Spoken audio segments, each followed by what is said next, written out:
고객님이 쌍꺼풀 하시면 쌍꺼풀이 있는 A씨가 되는 거지 신세경이 될 순 없다. 이렇게 딱 잘라서 얘기하시더라고요 항상.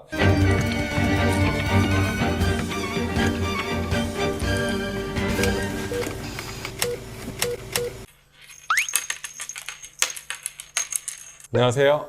성형외과 의사의 시시콜콜 경험담 성시경입니다. 상담할 때 가지고 오신 연예인 사진이 시대마다 다른데 결국은 대부분 공통점이 있거든요. 그래서 성형외과 의사가 봐도 이 사람은 정말 이쁘다, 매력있다 하는 게 무엇인지 이제 오늘 알아볼 거고, 슬프게도 모두 다 그렇게 이뻐질 수는 없다는 거 알고 계시죠? 왜 그럴까요?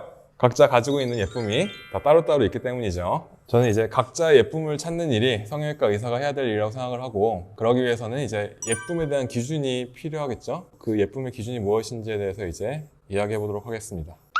집중하세요. 교과서를 보면 미의 기준은 굉장히 구체적으로 나와 있거든요.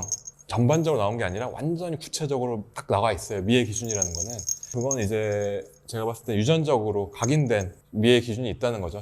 절대적인 미를 느끼는 기준이 또 같이 공존할 수는 있지만 결국에는 절대적인 미의 기준은 하나다, 그렇게 생각하시면 됩니다. 보통 이제 황금 비율 얘기하거든요. 그거를 이제 미의 기준으로 삼는 경우가 많이 있고요. 미의 기준이 조금씩 변하긴 합니다. 옛날에는 뭐 1대 1대1 중안면, 하안면, 상안면이, 근데 요즘은 뭐 한 0.9대 1대 0.8, 뭐 0.8대 1대 0.8, 뭐 이 정도로 이제 위아래가 점점 짧아지는 걸 선호하는 추세고요. 그걸 동안이라고 많이 표현하죠. 결국 이제 성형을 하게 되면 그 절대적인 미의 기준에 가깝게 가는 게 목표인데, 그 정도의 차이에 있어서 어느 정도의 리스크 테이킹 할 거냐, 거기에 저는 차이가 있다고 보거든요. 그러니까 코가 굉장히 낮은 사람이 미의 기준에 맞춰서 코를 아주 높이려면 실리콘 보형물도 훨씬 높게 들어가야 되고, 아니면 뭐 자가 연골이나 자가 조직이 훨씬 더 많이 필요하게 되고, 뭐 늑연골이 필요할 수도 있고, 결국 그렇게 수술을 크게 하면 할수록 결국 리스크가 커지는 거고, 리스크가 크면 결국 망할 가능성도 조금씩 커지는 거거든요. 그러니까 이게 성형수술이라는 게 성공하면 당연히 좋은 거지만, 뭔가 문제가 생겨서 보형물을 빼야 되거나 하면 결국 얼굴은 원래대로 돌아가는데 자기 연부 조직 채취한 그런 부분에 흉터는 그대로 남아있기 때문에 코에도 흉터가 남을 수가 있고, 그렇기 때문에 그 리스크를 얼마나 안고서 수술할 것이냐가 이제 결국 의사랑 환자가 협의하에 정해야 될 문제라고 생각합니다. 눈을 정말 크게 만들고 싶다 그러면 크게 만들 수 있는 방법들이 있거든요. 그 리스크도 같이 거기 내포되어 있는 거고, 그래서 아무튼 저는 이제 하면 할수록 수술을, 옛날에는 이제 저도 화려하고 눈도 크게 만들고 코도 높게 만들고 하는 걸 처음에 선호했는데, 이게 문제가 가끔씩 생기는 걸 보면 이건 그냥 안전하게 자연스럽게 가는 것도 괜찮겠구나 생각을 해서 요즘은 조금 더 계속 자연스럽게 가고 있고, 그게 또 약간 추세인 것 같고요. 지금 자연스럽고 이제 회복도 좀 빠르고, 근데 그거는 이제 결국 상담을 통해서 결정해야 되는 일이 아닌가 생각합니다.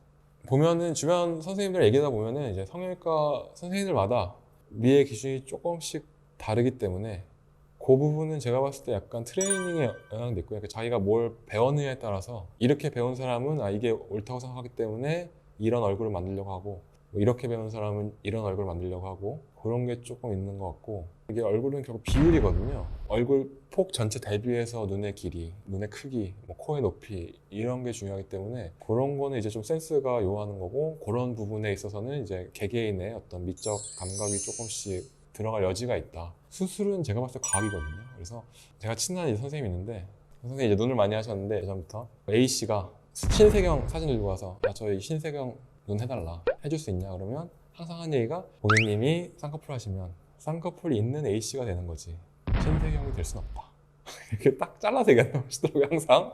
결국 쌍꺼풀은 과학이거든요. 위치가 어느 정도 정해져 있고, 높이도 뭐 눈 뜨는 힘이나 이런 거에 따라서 대부분 결정이 되고, 뭐눈 뜨는 힘도 눈매 교정으로 조금씩 조정할 수 있지만 아무튼 과학이다. 그러니까 이미 결과는 90%는 정해져 있고 95% 나머지 조금 부분에 이제 미적 감각이 들어갈 여지가 있다, 그렇게 생각하시면 될 것 같습니다.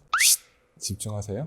일단 이제 성형수술이라는 것 자체가 제가 생각했을 때는 자기 만족이고, 자기 만족을 위해서 어떤 사람은 운동을 열심히 해서 몸매를 키울 수도 있고, 어떤 사람은 차를 살 수도 있고 옷을 살 수도 있고, 결국은 제가 생각하기에는 이거는 같은 맥락이라고 생각하거든요. 그래서 뭐 하는 게 무조건 좋다, 무조건 해야 된다, 아니면 무조건 하면 안 된다, 이런 거보다는 자기 니즈에 맞춰서, 우리나라도 잘 살게 됐잖아요. 여유 시간도 많아지고 그 시간을 뭔가를 채워야 되고, 또 뭔가 되게 비교도 많이 하고 SNS 이런 걸로, 그래서 결국 자기 만족이라는 건 결국 자존감을 높이는 일이라고 생각하기 때문에, 결국에는 아까도 말씀드렸듯이 뭘 하든 간에 자기 얼굴에 맞아지는 거거든요. 그러니까 옷이 뭐 GD가 있는 옷을 여러분이 입는다고 여러분이 쥐처럼 되지 않잖아요. 그러니까 결국은 자기 몸에 맞는 옷이 있는 거고, 성형을 하더라도 결국 자기 얼굴에 맞는 결과가 나오는 거고, 성형수술. 그래서 이제 성형을 고민하고 있다면 충분히 고민을 해본 뒤에 이게 정말 자기를 위한 거다라고 하시면 이제 용기를 내서 오시기 바랍니다. 감사합니다.